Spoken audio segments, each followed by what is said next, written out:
klik record sekarang aja nggak apa-apa. Udah Oke, di oke. record ya. Udah. Oke, ini saya kira-kira dikasih waktu interviewnya berapa lama ya? Ya palingnya maksimal 2 jam, udah 2 orang nggak apa-apa Kak. Tergantung kebutuhan aja. Sama dua-duanya luar negeri juga, tergantung kebutuhan aja. Untuk mock up sama feedbacknya. Paling nggak 1 orang 1 jam. Kalau misalnya cukup, tahu kurang atau lebih, kurang lebih 1 jam lah 1 orang sama feedback. Oke. Ya Kalau kayaknya sih bakal lebih singkat dari situ dari segitu sih. iya, kalau masih ada yang mau digali juga ya nggak apa-apa. Ini ada Kak Zafira makan ya. Nah, Devina sendirian nggak apa-apa ya. Ya nggak apa-apa Kak. Oke, saya mulai ya ke dengan Canova dulu aja kali ya. Oke, bisa Kak. Oke,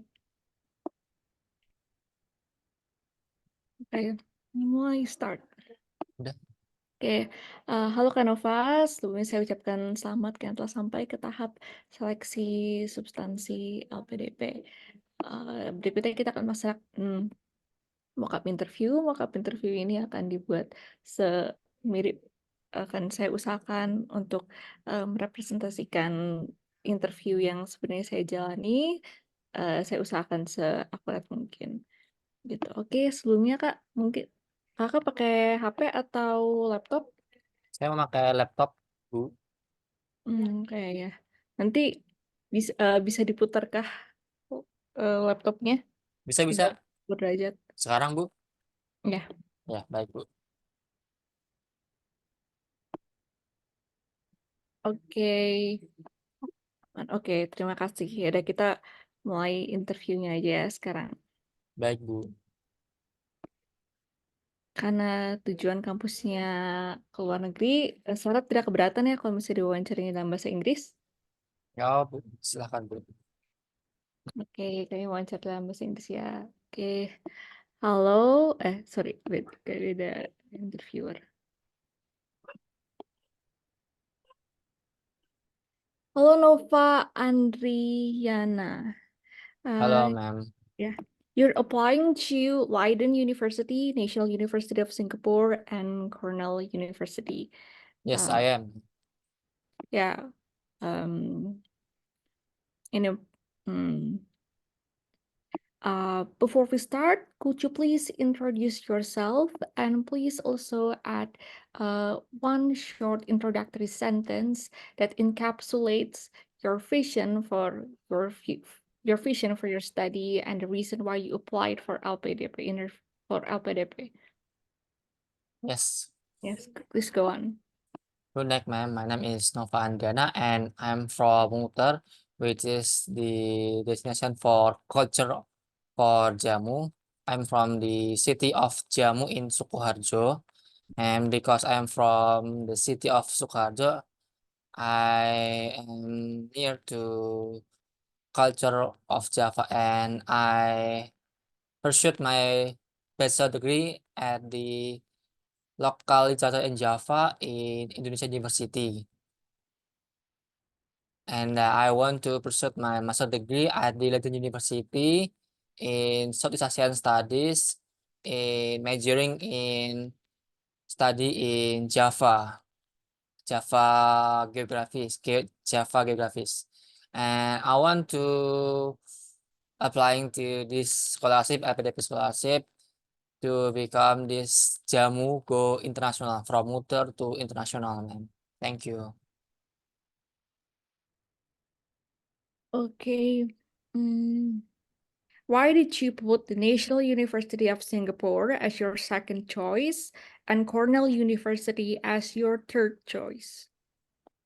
Yes, I put the National University of Singapore as my second choice because National University of Singapore has been have curriculum that can study in the practical because NUS Singapore located at the Southeast ASEAN in the near Indonesia, and the Cornell University in the third because I have looking for the curriculum and I see that the curriculum of the Cornell University has been same is like commercialization in the product, and I want to product of Jamu has been commercialized into international. Thank you.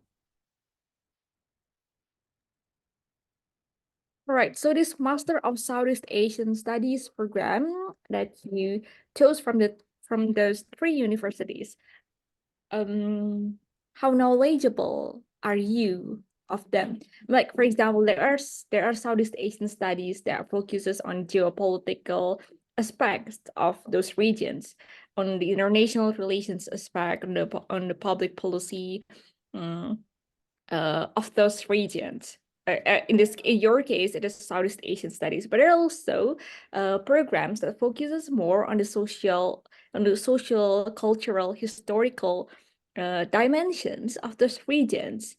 Which type of program is the Master of Southeast Asian Studies in Leiden, in NUS, and Cornell? Yes, I want to shoot my master degree at the Leiden University because the Leiden University have a long historical with Indonesian, and especially in Java because we have a lot of historical, and I have been look for the curriculum and the professor, and I have been contact to the professor. I have contact Mr. Professor Bernards, and he is he is being Sorry for my cutting.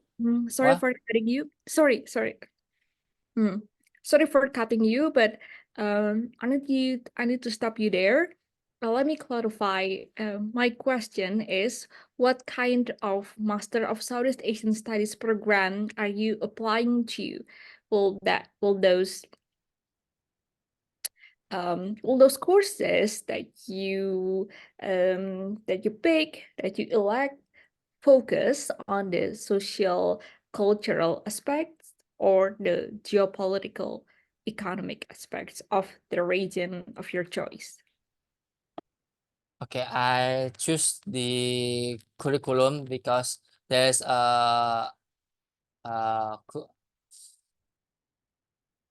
studies program that I want to is there's two social economic development and social change in South ASEAN in Leiden, and practical historical at the museum at the Leiden University, and I want to pick two of the course of them because it's in line with my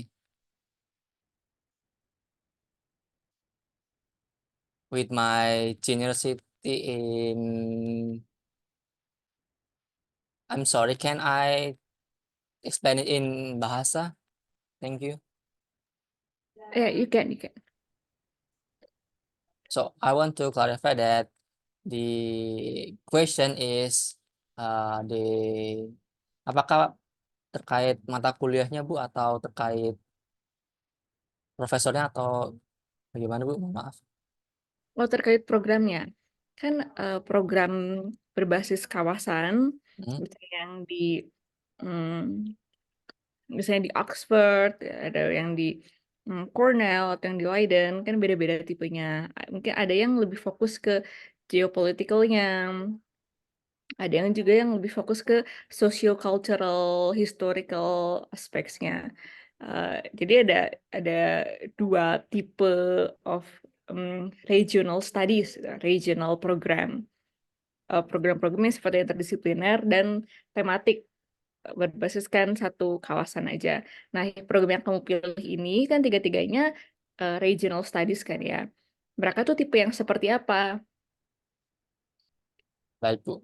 Untuk hal tersebut ketiganya tetap terfokus pada satu kewilayahan Bu, yaitu di kewilayahan Jawa dengan beberapa interdisipliner Bu, seperti di Leiden Bu, saya membaca ada 3 hal yang membuat saya tertarik terkait dengan ke kewilayahan dari Jawa tersebut, seperti budaya, ekonomi, dan juga perubahan sosial di masyarakatnya, Bu. Lalu untuk terkait mengapa saya mengutamakan memilih Leiden University sebagai pilihan pertama adalah karena saya merasa bahwa kurikulum yang diajarkan di sini itu lebih ke kebudayaan yang sesuai dengan aspek yang saya miliki saat ini. Dan di Leiden tersebut ada mata kuliah seperti pengembangan ekonomi dan juga perubahan sosial di daerah Asia Tenggara serta ada mata kuliah praktikal di museum yang ingin saya geluti, Bu. Terima kasih. Hmm, okay, great. You mentioned here that during your college study, you also did a part-time work. Is that correct? Yes, I am, Ma'am. Would you explain more on that? Yes, I have been part-time job at the Badan Pusat Statistik Bogor from the 2022 until 2023. In 2020, I have been PJJ. It's a pembelajaran jarak jauh, and and that time I have a lot of free time, and I am learn about Excel and another data knowledge. And at the 2022, I'm applying to BPS Kabupaten Bogor, and after a lot of examination, I've been accepted as a PML, petugas pengawas lapangan at the BPS Kabupaten Bogor. Thank you. Okay, so what did you do as a petugas pemeriksa lapangan? What Yes, does your daily job look like? yes. I'm as a supervisor at the BPS. My job is I need to accompany my PPL, petugas penata lapangan, and after that, my PPL gave them about their data to me, and I need to collect it, and I need to mengolah those data, and I have to, after I mengolah those data, I need to send it to the Koseka or at this, it's in kecamatan. I need to send those data to kecamatan in the Bogor, ma'am. And I'm just send it and give them the revision if they have mistake. Thank you. Okay, great. What have you learned from that job?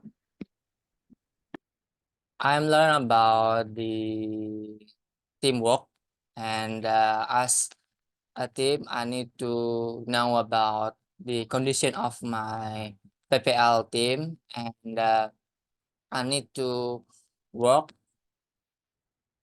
Probably I need to work more because when they have a sick or they cannot go to the PPL, I need to looking for them, and I need to I need to mengolah those data alone, and need to send it to my boss. Thank you. Okay, amazing. And now can you please tell me um, what knowledge or skills you learned from this current job of yours that you can apply to your master studies later? Yes, at the master, I have make a proposal to thesis for my thesis, and my thesis is about the jamu and jamu. My thesis is about the jamu context at the globalization and the modernization and the at my thesis I need two method. It's qualitative and quantitative. At Sorry for cutting you off, but that does not answer my question. My question is, what knowledge or skills that you learn from the current job of yours, which is petugas pemeriksa lapangan in BPS, what knowledge or skills have you acquired from this job, and which you can apply to your future study in Leiden, for example? Can I speak in bahasa for more? Ya, terima kasih untuk apa yang telah saya pelajari di BPS tersebut adalah saya mempelajari tentang berpikir secara kritis serta konkret serta mempelajari tentang Excel dan juga data-data kuantitatif yang tidak saya pelajari pada saat saya berkuliah di S1 Sastra Jawa, dan pada saat saya kuliah S2 saya telah membuat rancangan tesis yaitu terkait dengan pengaruh dari globalisasi dan modernisasi terhadap produk jamu ini. Lalu untuk metode tersebut saya menggunakan dua metode, yaitu metode kualitatif dan juga kuantitatif. Untuk dengan metode kualitatif saya telah mendapatkannya pada saat S1 dengan mata kuliah metode penelitian. Lalu untuk kuantitatifnya saya mendapatkannya di BPS tersebut karena saya merasa dengan data-data yang tersedia di BPS serta berita-berita yang ada, saya merasa dapat menampung keduanya sehingga saya mampu untuk mengambil kesimpulan dari kedua tersebut. Terima kasih. Okay, what Excel or quantitative research skills did you learn from BPS? Yes, I learned about SPSS Program there. and Excel, and VLOOKUP, HLOOKUP, and those data I can olah in my collector. Thank you.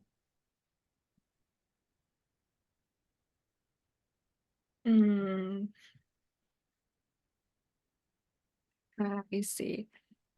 Did you learn statistical softwares for statistics? No, I'm not learn yet, but I willing to learn it because when I'm work in the BPS Kabupaten Bogor, I visit home to home and I have my PPL visit home to home. So a lot of my job is in paperwork, so it's not in the computer. It's yes, a little bit at the computer, but I out of the see. paper. Yeah. Are you planning to use statistics for your thesis later? I want to use method quantitative, but much more at the qualitative because my program at the culture. So with this culture, it's something that we cannot. I cannot say. Cannot quantify. Quantify. Thank you. Yeah. But you said that you were going to use a mixed method, combining quantitative with a qualitative method. How does that look like on your mind? Yes, I want to give from data from the BPS and the data from the Kemendagri at the entrepreneur of the jamu, how many the entrepreneur at the jamu, and how much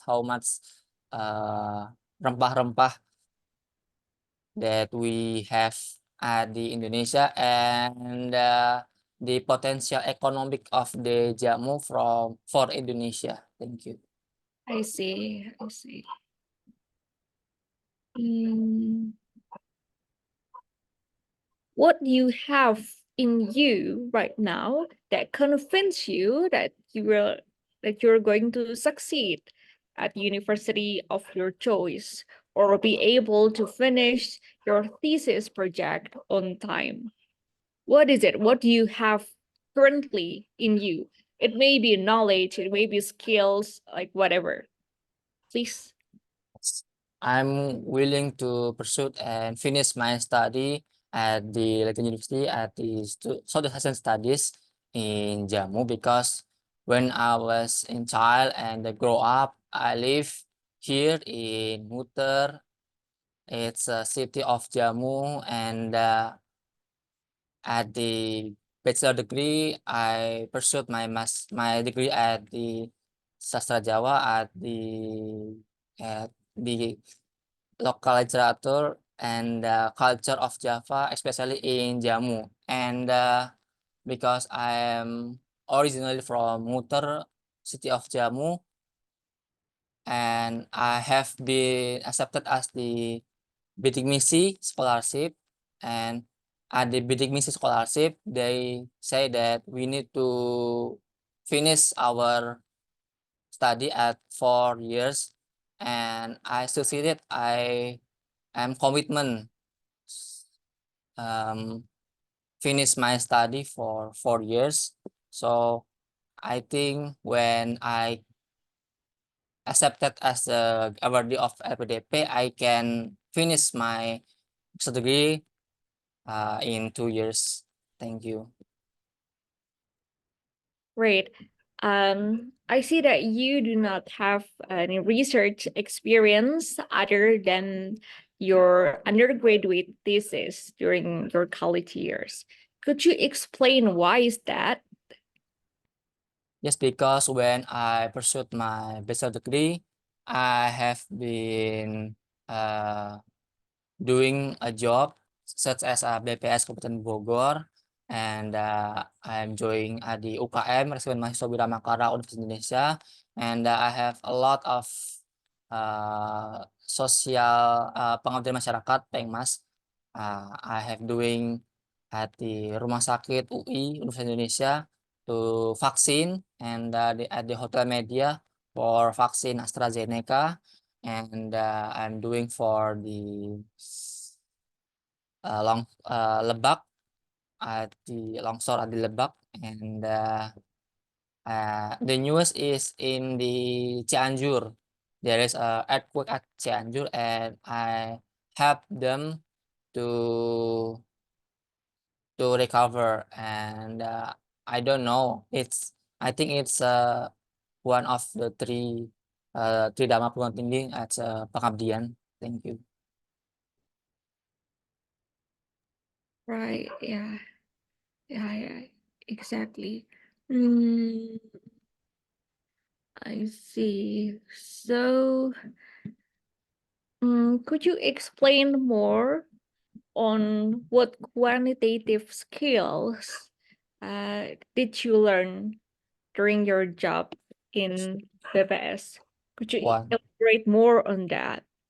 Could you be like more specific about what quantitative skills you do and how that will potentially help you in finishing your thesis?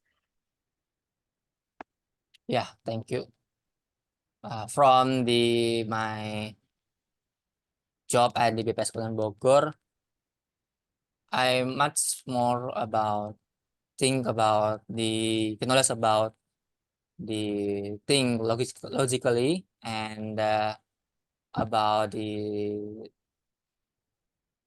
social at the teamwork. And I think there is a lot of job that I need to do, because there is a lot of survey that I need to finish.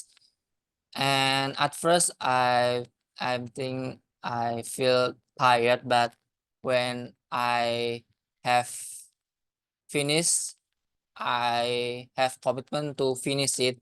To start, I need to finish it. and from those BPS, I think the knowledge that I required, I accomplished is about to finish my anything that I start, and yeah, that's it. Thank you. Great. Could you tell me a little bit about the writing process? I'm like the research process of your undergraduate thesis assignment. Oh, yeah, Like thank you. for example, the method that you used, the approach, the framework. Yeah. Okay, thank you. For the undergraduate, I have made my thesis. It's the title is Analisis Makna Simbolik Kemasan Jamu Tradisional Menurut Semiotika Charles and the Spies. I have made my thesis especially at the PT Sabdo Palon. It's a company that make jamu and can export to another country. And I make a thesis. It's from semester 5, and it's at the Metopen, metode penelitian. And I want to, because I almost every day going to pas jamu market, di jamu market muter. I I am talk much about jamu to entrepreneur at jamu in jamu market muter, and I think there is a lot of confuseness in their mind, because at first at 2020 their jamu have growing up because first COVID-19, and a lot of people buying the jamu. But at the 2022 there is So, drop. sorry for cutting you off again. I'm sorry. Yeah, it's okay, but could you please go straight ahead to just give me short points on what your research process looked like, what method did you use, what theory or framework approach did you use for this cultural research process, research project. Okay, thank you. I make a theory from Charles Space. It's he is a master at the semiotica. Semiotica is about something that we can imagine, and it's in our brain, such as jamu ayu wangi. It's a jamu from the kata word of ayu. Ayu in Java is like a cantik, and wangi, it smells so good. So when we consume those jamu, we can be ayu atau cantik dan harum seperti kemasan jamu yang kita minum ini. And I made it in the like 2 years to studying, because I think the Metopen can help me to my thesis at the undergraduate degree. And my supervisor is Pak Prapto. He is really care about me, and he said that it's good to learn about jamu, because I am originally from Muter, from Jamu, and he said that If you can, you could pursue your master at the Leiden to doing more research about this product about jamu. Thank you. Great. I'm reading your thesis research plan.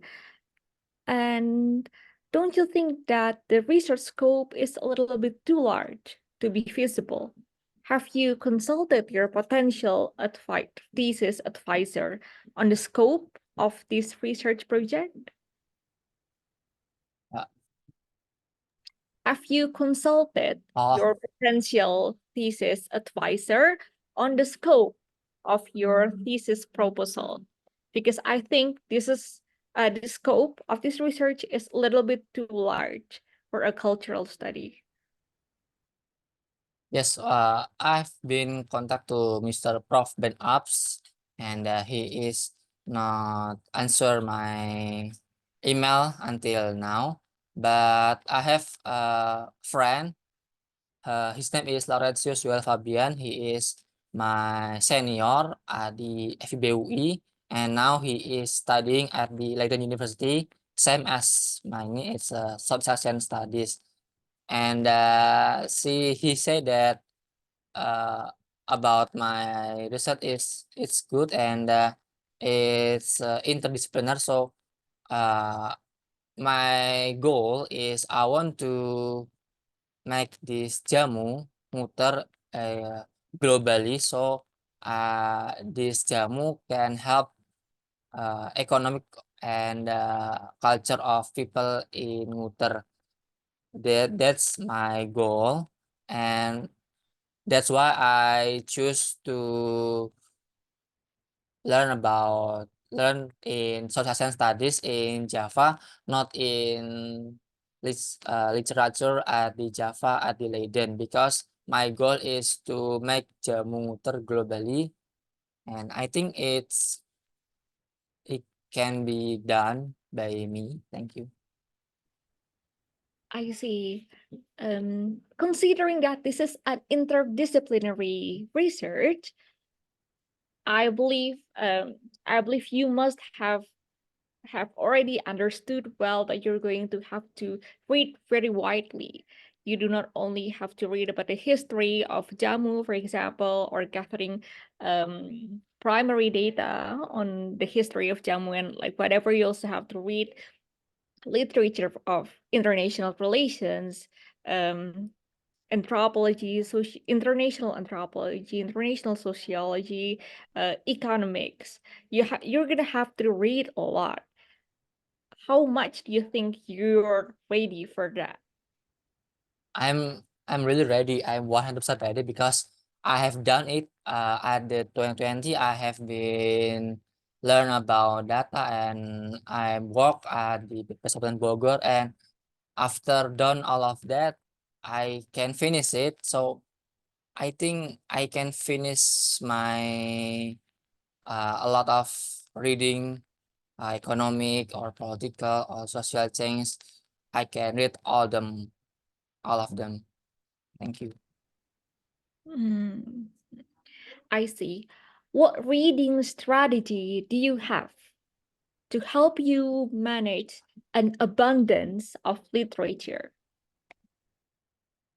Yes, I am skimming the reading, and when I have something to do, I'm always prepared. For example, I have prepared for the thesis for bachelor degree 2 years at the semester 5 at the Metopen, and for this thesis, I have been prepared for now. So I think I can finish it in 1 year. Thank you. Okay, how long is the duration of study in Leiden for your program of choice? Yes, in my program, I can finish it in 1 year. So I can go back to Indonesia, and I can help people of Muter as soon as possible. Okay, I see. Great. How are you planning to use the results of your graduate research, of your thesis to help Indonesia? Please give me concrete example. Yes, I hope my thesis can help, especially for the Pemkab Kabupaten Sukoharjo, because Kabupaten Sukoharjo really care and really help this jamu and people of Muter and Karang Taruna. And can I explain it in bahasa, please? Yeah, please do.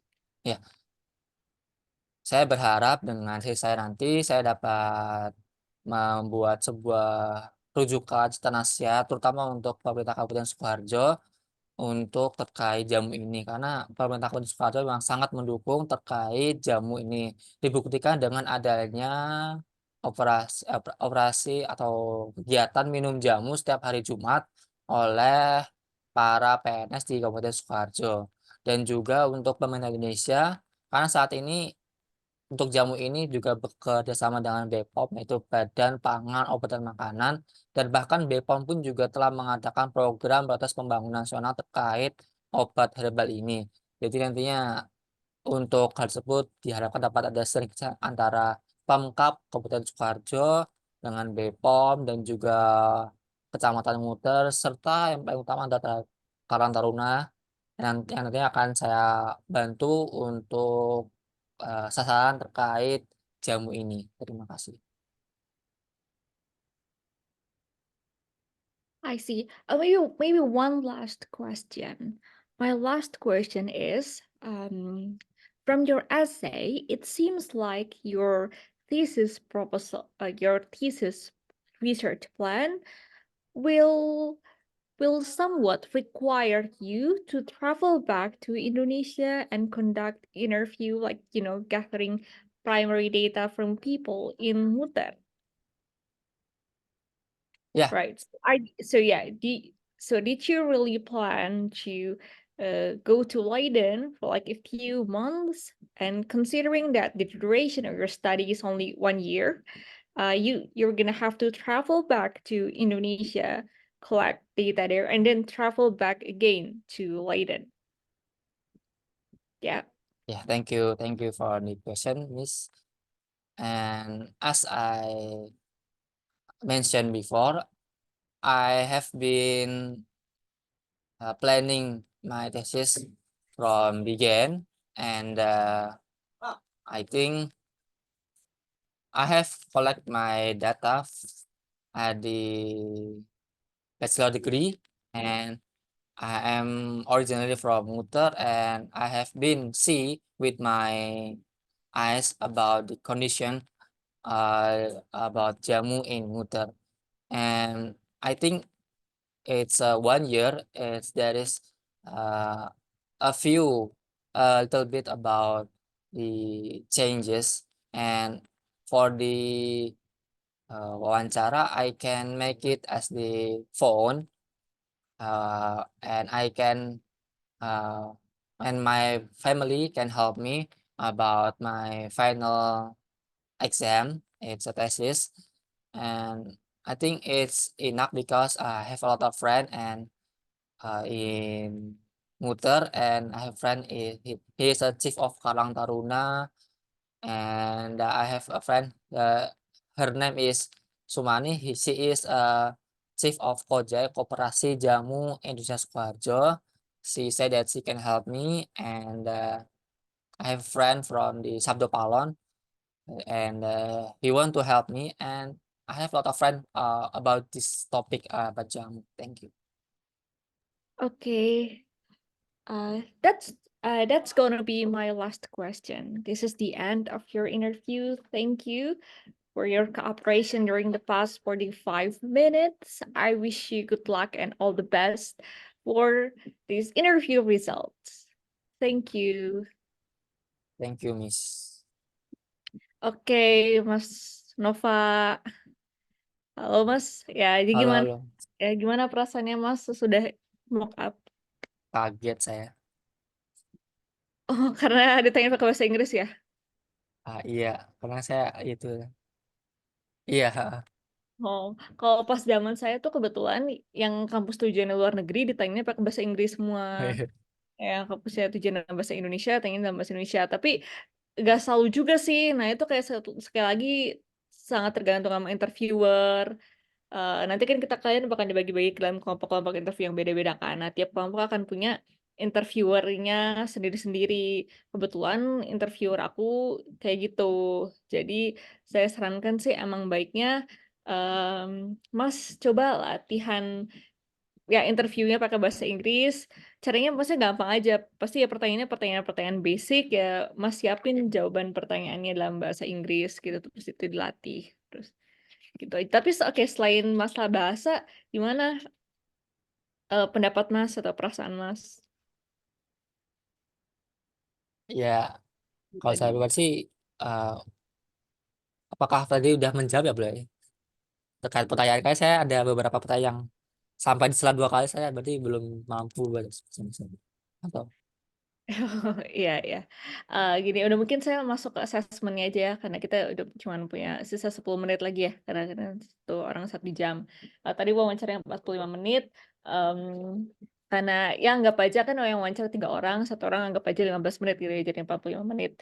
Eee, Pertama ya hal yang saya apresiasi dari Mas, setelah Mas nggak kelihatan gugup, nggak kelihatan, grogi juga, nggak kelihatan panik, Mas tetap pede ngejawab gitu, dan nggak yang kayak tiba-tiba menyerah di tengah.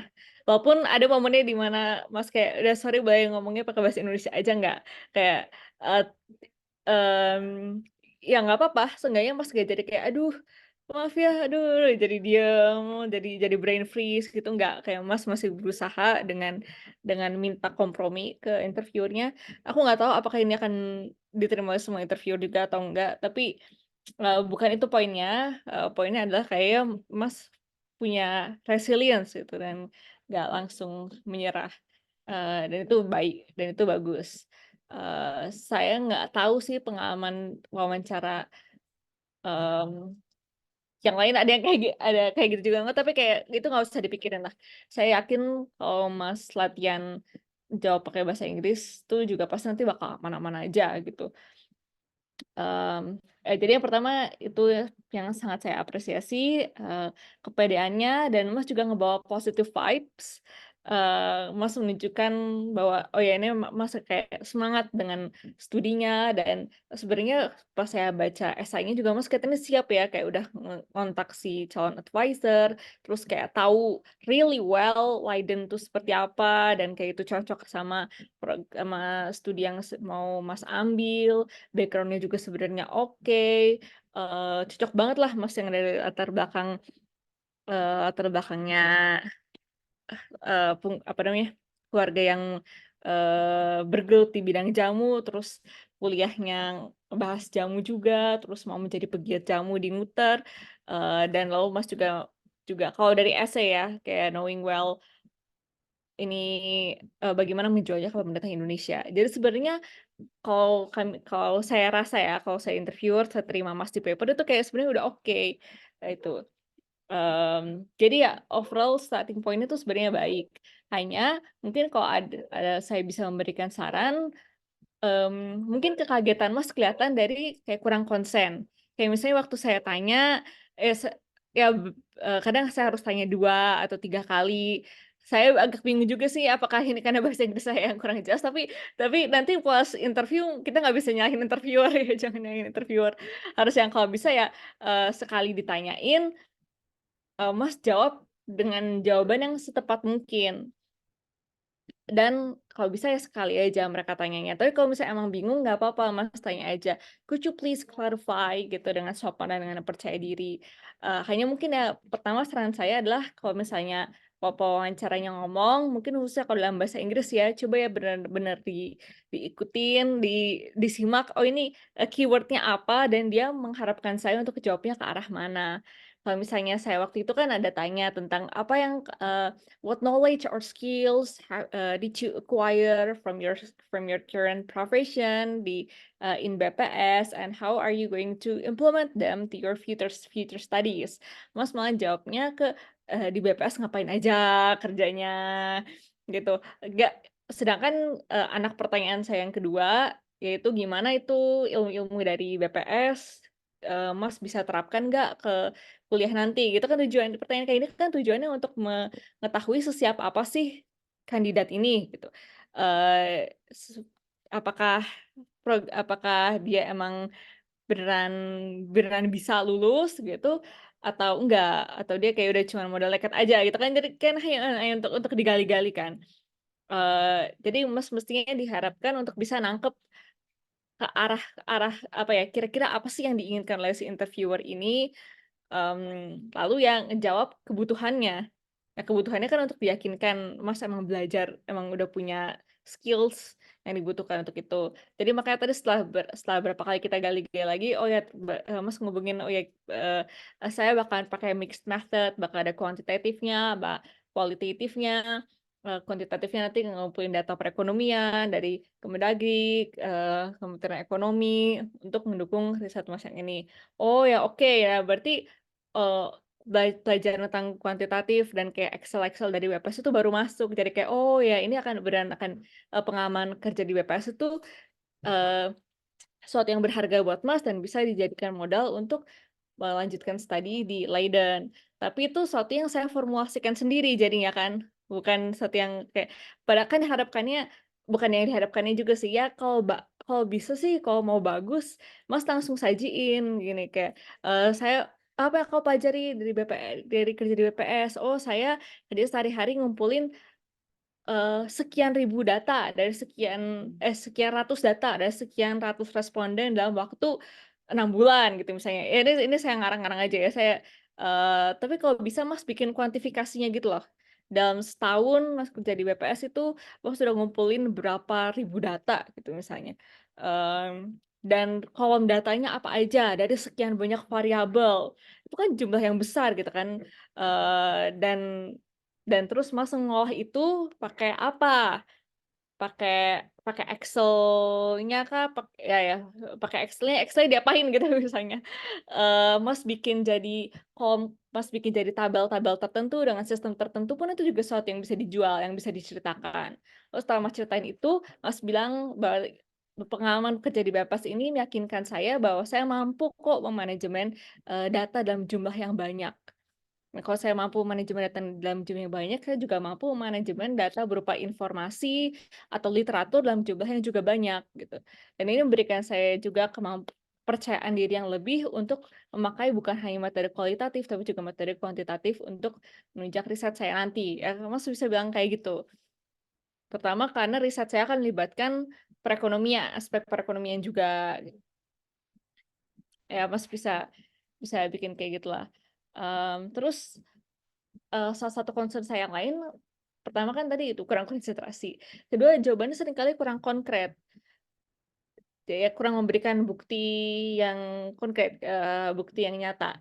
Misalnya waktu saya tanya, oh ya misalnya kayak itu tadi, kayak tanya soal apa sih yang dipelajarin dari kerja di BPS, Mas jawabnya, oh ya kayak soft skill, networking, oh ya oke. Tapi kalau itu bagus, tapi dalam konteks ini saya mengharapkannya Mas ngejawab sesuatu yang mendukung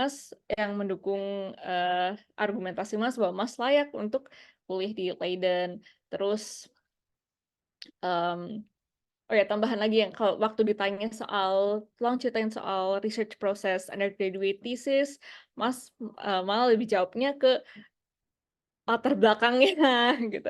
Padahal sementara yang ditanyanya tuh research prosesnya, di actual research prosesnya Mas ngapain sih? Wawancara kah? Etnografi kah?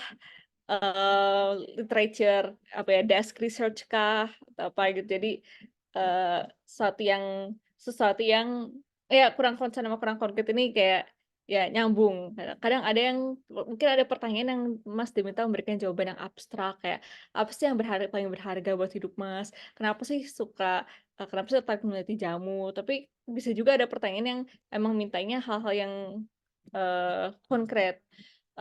Proses risetnya seperti apa? Terus risetnya ini kan bahkan skopnya luas nih, bahkan interdisipliner. Betul kan saya nanya kayak gitu kan? Ya bahkan belajar bahkan bacanya banyak. Nah, terus gimana ini manage-nya? Kalau nggak salah waktu itu ada Mas jawabnya kayak malah jadi saya udah consult ke ini tapi ke calon advisor tapi belum dibalas. Dan terus ngejelasinnya ke Mas dapat validasi dari teman-teman Mas yang lain which is okay, which is good. Tapi yang diharapkan dari pertanyaannya ini adalah bagaimana sih Mas bisa menjustifikasi scope research yang luas ini gitu. Kenapa ini suatu yang sebenarnya common gitu dalam riset-riset S2-nya cultural studies misalnya. Atau bahwa ini udah ada kok yang ngakuin sebelumnya atau hal yang kayak gitulah gitu. Sebenarnya Eh, kalau saya pribadi karena saya mikirnya 2 kali Mbak ke Indonesia ke bahasa Inggris jadi agak bingung juga sih. oh ya, oke oke oke. Em, gitu sih. Terus berikut concern lainnya adalah yang ketiga, ya ini sih kadang at some point Mas bisa jadi jawabnya bertele-tele instead of kayak straight to the point. Makanya harus ada kan beberapa kali saya ngerasa perlu ngarahin lagi dan jadi makanya yang ditanyanya eh, bisa 2 kali. Contohnya kayak mana nih? Sorry. Contohnya kayak, oh apa sih yang mau eh apa yang apa contoh aplikasi studi Mas buat Indonesia, buat bagaimana nanti hasil dari studi Mas itu nanti akan diaplikasikan di Indonesia.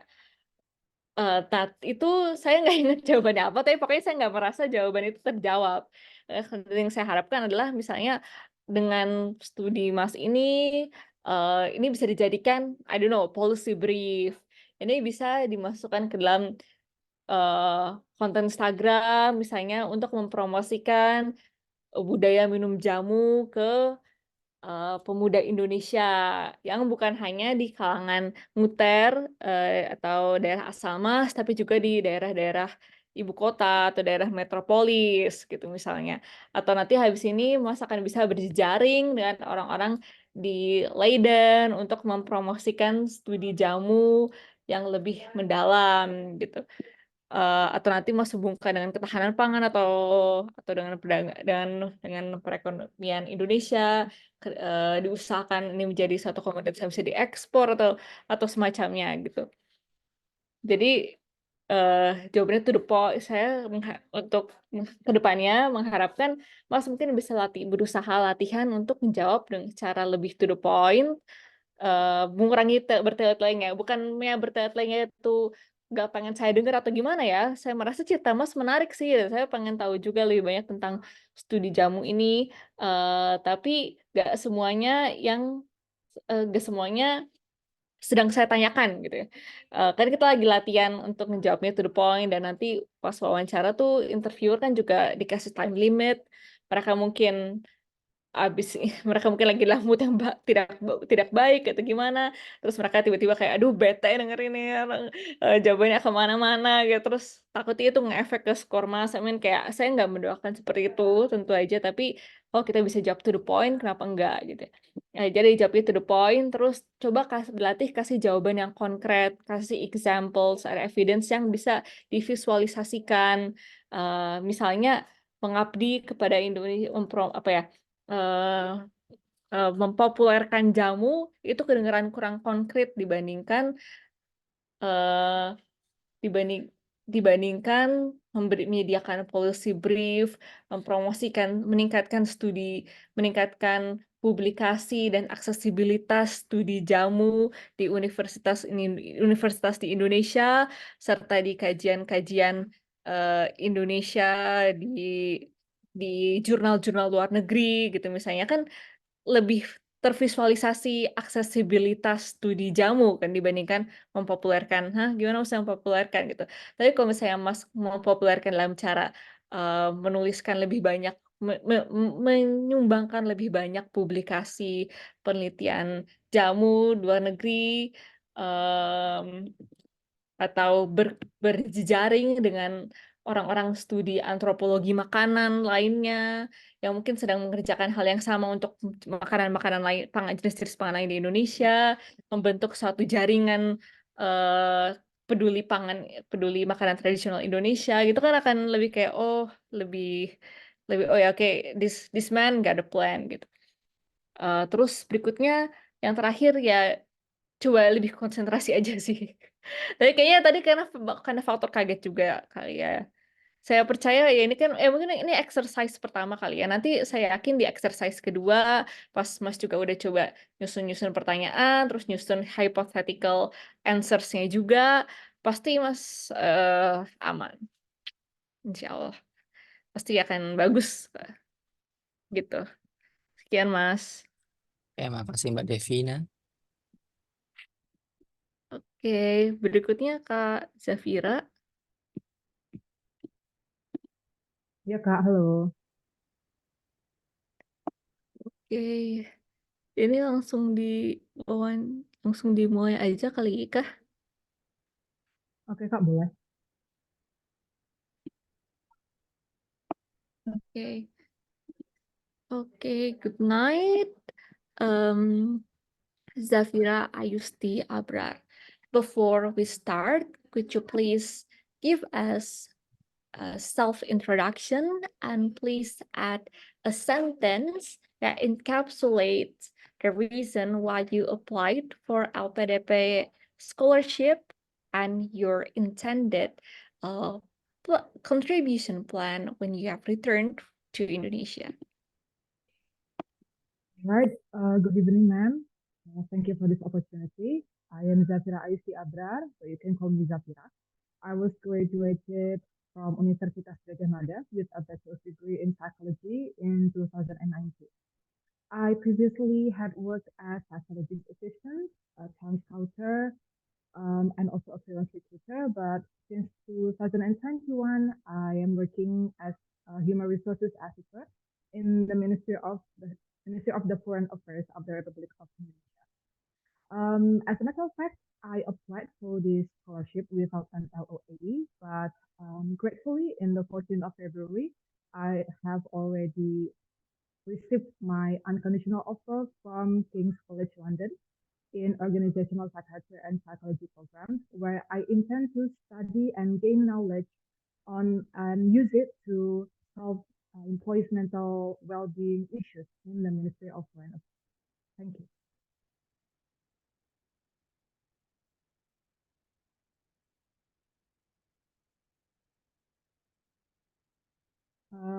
Excuse me, ma'am.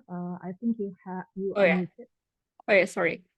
Why did you decide to apply to King's College London as your first choice? Actually, my reason came from the issues I faced in the Ministry of the Foreign Affairs in my workplace. I see that the issue can be solved using a balanced approach between the psychological approach and organizational approach. I can see that the King's College London's organizational psychiatry and psychology program uses a balance of three approaches actually. So they use psychological approach, organizational approach, and even psychiatric approach to understand the causes and impacts of mental poor condition of employees in the workplace, and then try to find the solutions to that. I actually previously browsed for other courses or other master's programs in other universities, but I cannot find one program that suits my interest and vision very well as this organizational psychiatry and psychology program in the KCL. And um, I have studied their modules. All are required modules, and the modules are specifically addressing this issue. So it focuses merely on the mental well-being aspect of employees in the workplace. So not other aspects such as employee engagement or recruitment, etc. Thank you.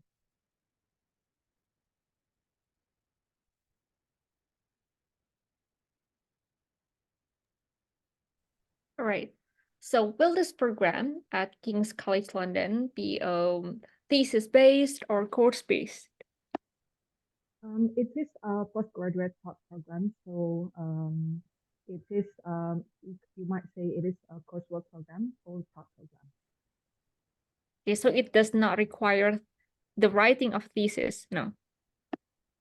It actually still requires the students to write dissertations or thesis as the final part of the study. But if I'm not wrong, we do not have to defend it like in Indonesia where we need to defend our bachelor's thesis in front of supervisors and the examiners, something like that. So we just write the dissertation and then submit it. All right. So what is your plan for your dissertation? As for now, my plan is to write a dissertation topic on the MOFA's or the Ministry of Foreign Affairs structural officials' perspective and skills on promoting mental well-being in the workplace. Because I want to use this research or this dissertation results to or as a basis to create my contribution plan that is creating a training, mental health education training for the structural officials in the Ministry of Foreign Affairs. Because I personally think that in order to create a more mentally safe environment and mentally healthy environment, you need to start from the, it should be from the leaders first. So I think that is my plan. Right. So what kind of psychological approach are you intending to employ for your for this proposed hypothetical dissertation of yours? I think I actually have not thought specifically or in further details about it. I want to discuss it more with my supervisor later. But I think I will use a mixed method. So not just quantitative. I mean, not just using a survey or questionnaire to assess their current knowledge and their current perspective about the importance of mental well-being in the workplace, but also something such as LGD or an interview. So selected supervisors or leaders will be interviewed or conducted an LGD to understand and elaborate more about their perspective. And yeah, that's it. I see. How long is the duration of your study? The duration of study for this in KCL is 1 year. 1 year. Okay. Have you found your supervisor yet? Honestly, I have not contacted any supervisors or any professors in the KCL yet, because from what I know, in KCL, the supervisors will be chosen or will be the KCL itself will be directing us to our supervisors in accordance with our interests. So I have not yet contacted any supervisors, but I have already browsed and checked the list of lecturers there, and I already have my choice of supervisor. I think for now. I see. You said that. Bentar, maaf ya.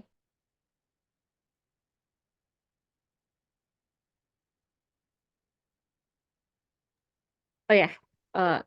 Okay. Sebentar. Yeah. Okay, so you said that KCL will give you assigned a supervisor, right? They will assign supervisors for you according to your research interests. I guess that implies that there are there are many other sub-research projects under the organizational psychology in KCL. Yes, could you please specify your specific topics of interest under the organizational psychiatry and psychology study program? Okay, sorry, I want to clarify. Is this the specific topic about my future thesis, or the specific maybe interest of the supervisor that I have chosen for now as my future supervisor? You can do both. You can do both, but please specify your specific research interest. Not research interest, yeah, topic of interest. Thank you.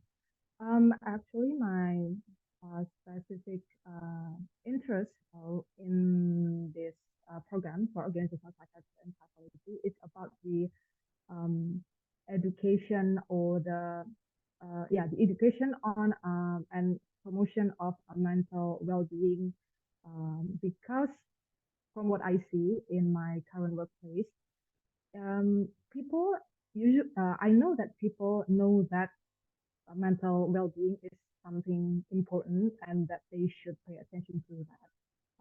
Of course, also in the workplace, but they do not do anything specifically to equip themselves with the right psychological skills. For example, if someone's experiencing burnout, what I suggest would be taking a break first, and then maybe do a meditation and just being mindful for even 5 minutes. It will help. But the people here in the MUFA do not currently have that awareness or skills to do something like that in a moment of psychological distress in the workplace. So something about this education, about the importance of mental well-being in the workplace, caught my interest from the beginning. I see. Could you please explain further why you need a master's study to do that? Why isn't it enough to just participate in workshop or online certification or any other national training on mental health awareness? What necessitates you to pursue a graduate study in London just for the sake of educational psychology and mental well-being? Okay. In my bachelor's degree for psychology undergraduate degree, the knowledge that we get tend to be more general. So it is not specific, maybe on clinical psychology or organizational psychology, something like that. And I can see that the problem here in the Ministry of the Foreign Affairs needs to be faced using a more specific approach in psychology that I currently have not understood yet completely, because we need not just pay attention to the clinical approach or the diagnosing and treating mental health problems, but also the education side, the prevention side. So there's an education, and then there's a training, and you need to factor also the organizational culture and organizational change, something like that. And I can see that I need to.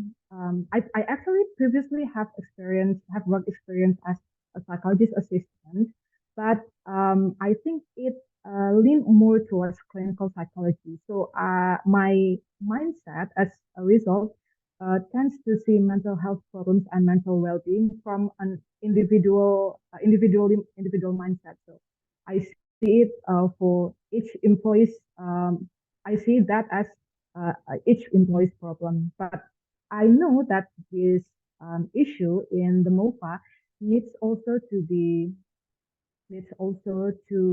viewed from a broader point of view, so organizational point of view, That's why I need to understand how to balance this individual mindset, but also not deny the organizational mindset or the broader approach. That balance, I think, will be studied in the organizational psychiatry and psychology program in King's College London. I see. How confident are you that you will be able to finish your graduate study on time? I am absolutely sure that I will finish this study on time. I have, I have predicted, at least I have predicted that this is going to be something that is demanding. I mean, I need to study a lot. I need to spare a lot of time to study, and then maybe going to library, something like that. But I have taken precaution. I have accustomed myself, I guess, to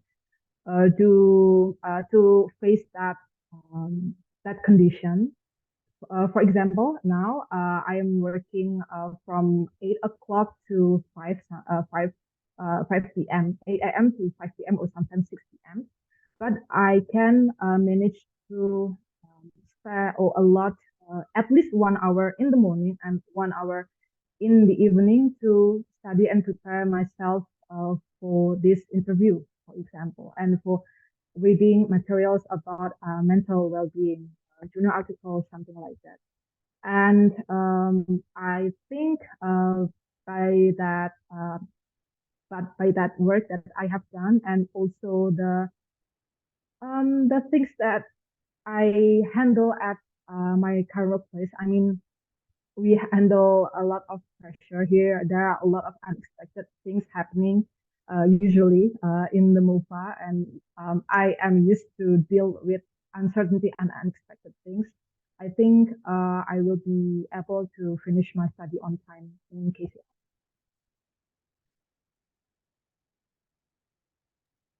I see. How have you refamiliarized yourself with literatures on psychology recently? Recently, I tried to browse for something, an article, actually a journal articles about the mental well-being policies or mental well-being uh, perspectives in the UK, because there's actually one thing that made me interested to study in UK and choose UK as my country to as the country I want to study in, because the government collaborated with the universities there, already conducted and published journals, reports actually, about mental well-being condition in the UK, both in the personal context and also in organizational context. I have read actually just maybe a few pages for now, but I intend to finish my reading so that I can understand more the context. Thank you. I see. What have you learned from reading such literatures that you can apply to Indonesia's MOFA right now, even prior to going to King's College London and continued and studied there? What can you learn and apply from literatures on psychology that you're currently reading? Actually, I have found something interesting during my reading.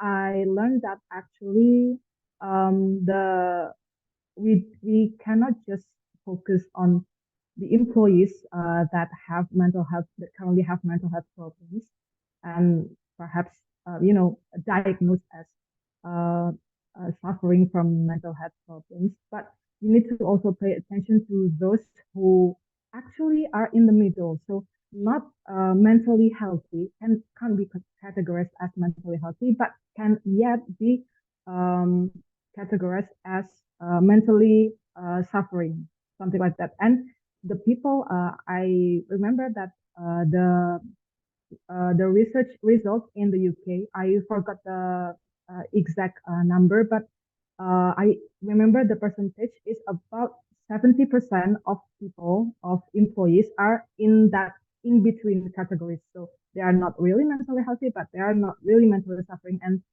this makes up a lot of the population. And we need to consider that when, try to design or implementing a program in an organization. I see. How have you contributed to the improvement of mental well-being of MOFA employees? For example, what innovations have you come up with? What new programs have you come up with? Okay, thank you for the question. Actually, as a part of my training as new civil servant, so it was in 2021, that we were required to create a report about a program that we want to implement in our department, each of our departments. And at that time, I chose to create a report on how to optimize the psychological well-being of employees in the MOFA, especially the foreign service officers, such as the diplomats, and specifically to those who are being deployed to dangerous countries such as Afghanistan, Iraq, Syria, etc. At that time, I decided to not actually create, but I translated an inventory called post-deployment deployment readjustment inventory that can be used to diagnose or diagnose people that just came back from their deployment abroad, and then see whether they have adjustment problems, for example, adjustment problems in their work or in their family or in their friend circle, something like that. So if that they turned out have difficulties on readjustment, they will be later consulted to a psychologist. I have actually tried to do a trial on that questionnaire, on that inventory, and I also asked for employees' feedback, and turned out the feedback was positive. The MOFA's employees are actually waiting for an innovation like this to be implemented in the MOFA as a way to show them that the employer or the organization really pay attention to their well-being. Okay, what factors do you think contribute to the stagnancy of mental health improvement in MOFA? I think this is my analysis for now, but I think it is due to the organizational culture. Because I can see that the MOFA's employees actually are not that many if we compare it to other ministries. MOFA only has around 3,000 employees, but the workload for each staff is terribly heavy. I can say that. I have listened to to my friends in other departments, in other directorates. They say that they have lack of people to do the job that they need to do. So almost all the directorates are understaffed. And I think this condition has been, I don't know, perceived as something normal in the MOFA, so that the structural officials, maybe the directors, so the first and second echelon, do not think that there is that there will be a huge negative impact on the employees' well-being if we keep pushing people to do a ton of workloads, something like that. And that is why this also I will refer to my dissertation plan about how to educate the structural officials about mental health or mental well-being of the employees because of this. I see. And according to literature that you have read, how are you planning to do that? How are you planning to educate those seniors? Okay, about how to do an organizational change, I suppose, about this, especially on the mental health area. I have tried to search for literatures or references, journal articles about this, but sadly, there are only a few journal articles about um, training on, leaders training on mental health or mental well-being at workplace. That is why I want to study and I want to raise this as a topic of my dissertation plan so that I can discuss more about it with someone, with a professor who already has research interest about this on the improvement or promotion and education of the mental well-being at the workplace.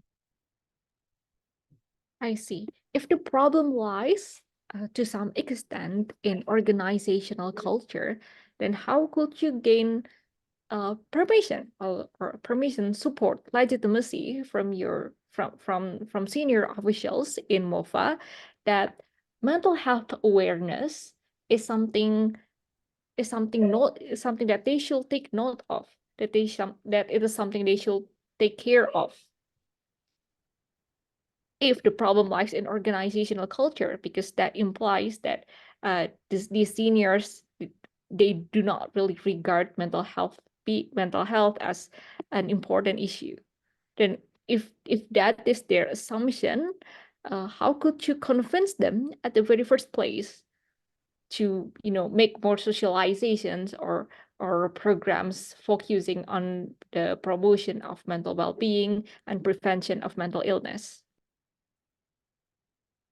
Thank you for the question. I actually apply for the LPDP scholarship by the permission of my head of human resource bureau, and he already knows that I will study in this area and in the organizational psychiatry and psychology. And the feedback that I receive from him is that he supports me in studying this in KCL, and he hopes that I can make a change, or at least I can start a change once I get back to Indonesia and start working again in the MOFA. He said to me actually implicitly once that I needed to do something. I needed to do something to minimize or decrease the total number of counseling sessions in the MOFA clinics for now, because there's an increase in the counseling sessions, in the total of the counseling sessions, and he perceives that as an alarm that we should address this immediately. We should do something about this immediately, and he actually knows that I as the graduate, I have an educational background in psychology. Actually, just two of the Human Resources Bureau employees have educational background in psychology, so he really hopes a lot on me to improve the condition here in the MOFA. So I guess if the Human Resources Bureau, the head of the Human Resources Bureau support me, and then he will do, he will also try to pitch this idea to the Secretary General, for example, so that this can be implemented in the whole organization. I see. One last question. What concrete actions are you going to take once you've returned to Indonesia and once you've returned to Indonesia and back to work at MOFA? Okay, for my short-term plan actually is about promotion and education about mental health importance in the workplace. So first, I want to design regular webinar schedule, maybe once in 3 months, for example, and then featuring skilled speakers. I know that I can't do this all by myself. I need to collaborate also with the head of welfare subsection. And then I also want to create a mental health campaign, like something simple but meaningful, so that people are more accustomed to pay attention to their mental well-being condition. And then I also want to this just came in my mind, this idea just last night actually. I intend to do like a campaign, but not just like very mentally campaign, but I want to do something like physical campaign actually. So maybe create a campaign like maybe 10,000 steps for a day for maybe 7 days. 7 days straight, for example.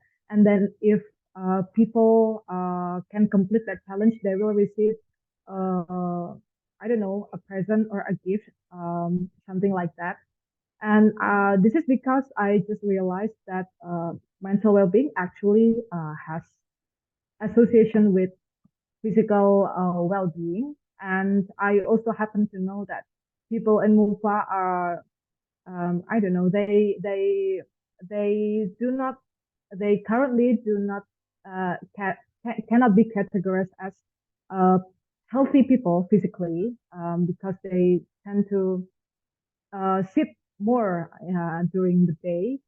So I think this campaign will be much helpful, not just for the mental aspect, but also for the physical aspect of the employees.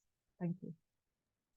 Thank you, Zafira. That is the end of the interview. I wish you all the best and good luck for the result of this interview. Thank you. Thank you. See you soon. Oke, Mbak Zafira, gimana perasaannya, Mbak? Ini sebenarnya mock up kedua aku, Mbak. Jadi sebelumnya udah pernah sekali mock up. Aku ngerasa kali ini bisa udah lebih tenang daripada sebelumnya. Lebih lebih tertata juga. Kebetulan juga udah kalau kakak tadi menyarankan kepada Kanova untuk bikin possible questions sama possible answers gitu. Aku kebetulan juga udah mulai bikin juga walaupun belum banyak banget sih, tapi udah mulai bikin. Jadi kayak udah mulai bisa antisipasi nanti pertanyaannya ke arah mana. Jadi itu ngebantu juga untuk persiapan gitu. Oke. Bagus. Berarti emang udah mock up keduanya ya. Kalau Kanova tadi mock up kedua. Dua. Oh, kedua. Tapi yang pertama dalam bahasa Indonesia. Iya, Mbak. Oh ya. Tapi mbaknya keren banget tadi, Mbak Devina. Kenapa? Ya mbaknya keren banget tadi. Kok bisa tahu secara lebih konkret terkait studi Asia Tenggara gitu loh. Apa mbaknya anak HI ya? Soalnya Daerah HI. pantes. Saya juga sempat ngeliat-liat regional studies juga gitu. Ya, oke. Ya Mbak Zafira, oke, saya mungkin langsung ke reviewnya aja kali ya. Semoga kita mungkin 2045 udah bisa selesai. Pertama, menurut saya hal yang patut diapresiasi dari Mbak adalah Mbak jawabnya sesuai dengan pertanyaan. Concise, concise dengan necessary elaboration saat needed, tapi straight to the point. Mbak juga bisa Mbak juga paham kira-kira pertanyaan ini ke arah mana, apa yang diinginkan. Jadi gak perlu ditanya gak perlu digali lebih lanjut lagi. Kalaupun digali lebih lanjut lagi, paling hanya untuk nge-explore poin yang related, tapi bukan untuk mengulang pertanyaan atau untuk mendapatkan pertanyaan yang sebenarnya diusahakan untuk mendapatkan dari pertanyaan pertama. Oke.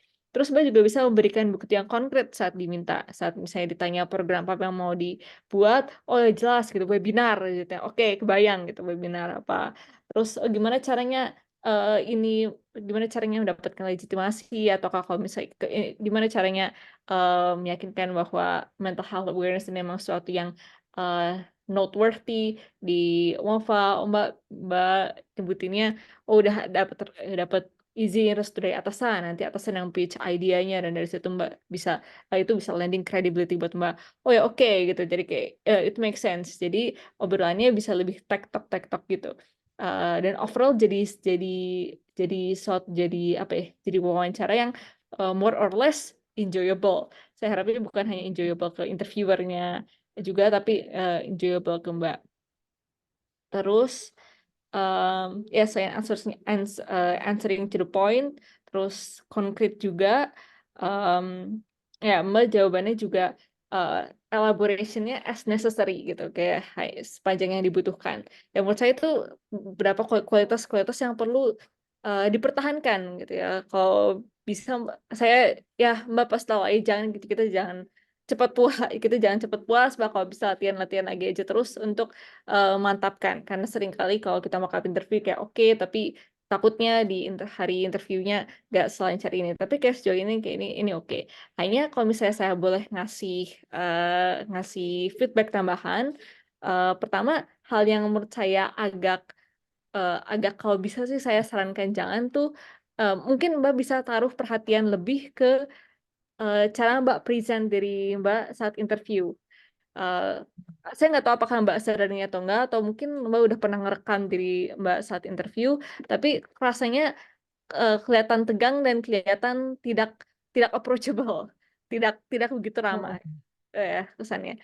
Dan uh, eye contact dengan interviewer juga minim. Bahkan yang lebih sering saya lihat adalah Mbak ngejawab sambil nutup mata kayak gini. Entah kayak gini, gitu. Gitu ya, paham kayaknya Mbak.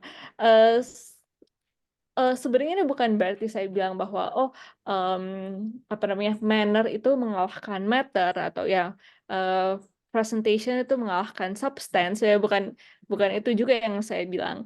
Tapi dari yang saya dengar dari apa namanya, PK angkatan atas, dan waktu mock-up interview dan ya alumni LPDP yang lain, kita pada bilangnya saat interview kita bukan hanya ditanya substansinya, tapi kita juga dilihat bagaimana cara kita menyampaikan diri. Katanya sih, kan saya bukan orang internal LPDP ya, jadi saya nggak bisa verify ini. Ini hanya omongan dari mulut ke mulut aja. LPDP tuh nyari bukan hanya orang yang pintar, tapi juga orang yang punya specific karakter gitu. Punya specific value, bukan specific value sih, specific personality, specific karakter yang menunjukkan lain-lain yang keindonesiaan banget. Mbak udah oke nih ASN-nya, ya ASN di Kemenlu Indonesia. Tapi pastikan juga Mbak come across sebagai orang yang Indonesia, yang dalam tanda kutip Indonesia gitu. Nah, tadi bilanginnya sih Indonesia ini dilihat dari kayak cara kita menyampaikan diri, kita cukup ramah nggak, kayak approachable nggak, kayak sopan, ya, murah senyum, bisa nggak bisa jawab tetap senyum. Terus sebenarnya tadi Mbak dalam hal tutur kata sopan, hanya presentationnya akan bisa lebih diimprove lagi, akan lebih bisa enjoyable lagi, dan bahkan bisa come across lebih trustworthy, less hostile kalau misalnya Mbak ya lebih banyak perhatikan aspek-aspek ini. Mungkin dalam 2 mock-up belakang Mbak sangat fokus ke substansinya ya. Kayaknya saat ini udah saat yang tepat untuk Mbak mulai lebih banyak memikirkan tentang posture dan uh, eye contact, expression, pitch gitu, kayak gitu lah. Kedua, ya selain body language, saya juga sarankannya Mbak kayak supaya lebih relax karena tadi kelihatannya nggak sebegitu relax setelah interviewnya selesai. Atau mungkin persepsi saya bahwa Mbak nggak kelihatan begitu relax itu karena body language-nya tadi kayak gini, terus nggak menatap interviewer itu membuat Mbak terkesan nggak relax. Walaupun mungkin Mbak pikir Mbak sebenarnya relax relax aja gitu ya. Gitu sama mungkin ini isu teknis juga sih, tapi suaranya Mbak muffled kayak Oh, oke. dan kayak jauh sebenarnya dari tadi. Oh, oke, oke. Ya Mungkin mungkin harus beli headset baru. ya Oke. mungkin di hari H Mbak bisa coba pinjam device lain atau pakai headset baru atau atau gimana biar suaranya nggak terlalu muffled karena jadinya di awal-awal tuh saya harus agak lebih deketin telinga saya ke speaker. Dan saya takutnya jadi ada beberapa hal yang nggak ketangkep. Terus mungkin keempat juga posisi apa namanya? Mungkin eh, ini em, proporsi wajah dengan kamera. Saya sih dikasih taunya ya kalau bisa kayak pas foto gitu. Di sini kelihatan. Hmm, Kayak kelihatan. oke, oke. Bukan kayak kepala kita aja gitu. Mohon maaf kalau misalnya tadi saya beberapa kali gini ada emang rumah lagi tidak kondusif gitu. Ya, jadi mungkin ya kalau misalnya nanti udah di interview postiin aja proporsinya kayak eh, tepat gitu dan di sudut kamera yang baik juga. Tuh. Mbak, kalau boleh tahu wawancaranya kapan? Masih tanggal 20 sih, Kak. Itu tanggal 20 Mei ya. Ya, masih banyak waktu. Kalau Mas Nova kapan, Mas? Saya masih tanggal 28 Mei, Mbak Devi. Oh ya ya, masih 28. Masih lebih lama lagi. Oh ya, masih sangat banyak waktu untuk bisa terus improve gitu. Menurut saya kalau sejauh ini sudah cukup oke, tinggal perlu dipoles-poles dengan hal-hal yang tadi gitu. Saat Mbak lebih relax juga nanti eh, ya tata bahasanya sebenarnya tadi udah diatur, jawabannya juga sebenarnya runut, ya kelihatan bahwa cara berpikirnya runut. Cuman kalau misalnya Mbak bisa kelihatan lebih tenang lagi, bisa kelihatan lebih eh Mbaknya ya juga lebih tenang, eh kedengarannya juga lebih menyejukkan gitu untuk para interviewer ini. Gitu ya. Tapi kayak overall sudah oke, overall oke. Oke, makasih banyak, Kak, feedbacknya. Ya, sama-sama. Semangat ya Mas Nova buat tanggal 28. Saya percaya Mas pasti bisa. Menurut saya esainya Mas udah oke. Esainya Mas oke banget menurut saya. Latar belakang Mas juga convincing. Alumni FIB UI, sastra Jawa lanjut ke Leiden itu kayak it just make sense gitu kayak it just make sense kayak saya saat ngebaca itu saya ngerasa kayak oh ya udah ini mah emang udah sewajarnya, emang udah seyogianya gitu. Paling bagian mas sayanya paling tinggal latihan-latihan lagi, tapi kayak ya percaya nggak bisa lah, pasti bisa. Alumni UI mah pasti bisa. Kayak, eh, Amin, saya, amin, amin. saya alumni UI juga soalnya. Oh iya ya. Jadi Kayak kita gak kayak kelihatan banget ini kok ini kayak anak HI, kok anak-anak UI kayak dari apa ya? Dari nada bicaranya kayak ini banget tuh, Mbak. iya, eh, seumuran lagi gitu, gitu. Ya oke, jadi Oke, makasih, Mbak. ya, jadi Mas pasti bisa. Buat Mbak Zafira juga tetap semangat ya Mbak, walaupun harus sambil kerja, nyuri-nyuri waktu 1 jam, 2 jam itu nggak apa-apa, itu bagus banget. Dan oh ya kalau boleh saya tambahin, kalau bisa Mbak mention itu bahwa Mbak kerja 9 to 5, tapi ngeluangin waktu 2 jam sehari buat latihan interview dan buat baca-baca jurnal lagi. eh, Kalau bisa mention aja, karena menurut saya itu poin yang bagus. Waktu saya interview juga saya sempat ditanyain apa yang kamu persiapin buat wawancara ini. Oh, saya nyiapin daftar pertanyaan dan jawaban sampai 30 lembar. Gitu kayak, gitu ya. Gitu. Terus abis itu kelihatan kelihatan mereka kelihatan lebih reseptif kayak gitu gitu gitu. Dan yang nggak tahu itu saya dan saya keterima. Saya nggak bisa mengasosiasikan pertanyaan tadi dengan saya keterima sih. Cuman cuman ya saya di sini gitu. Saya berhasil lolos dan terakhir saya kayak gitu, jadi ya nggak apa-apa.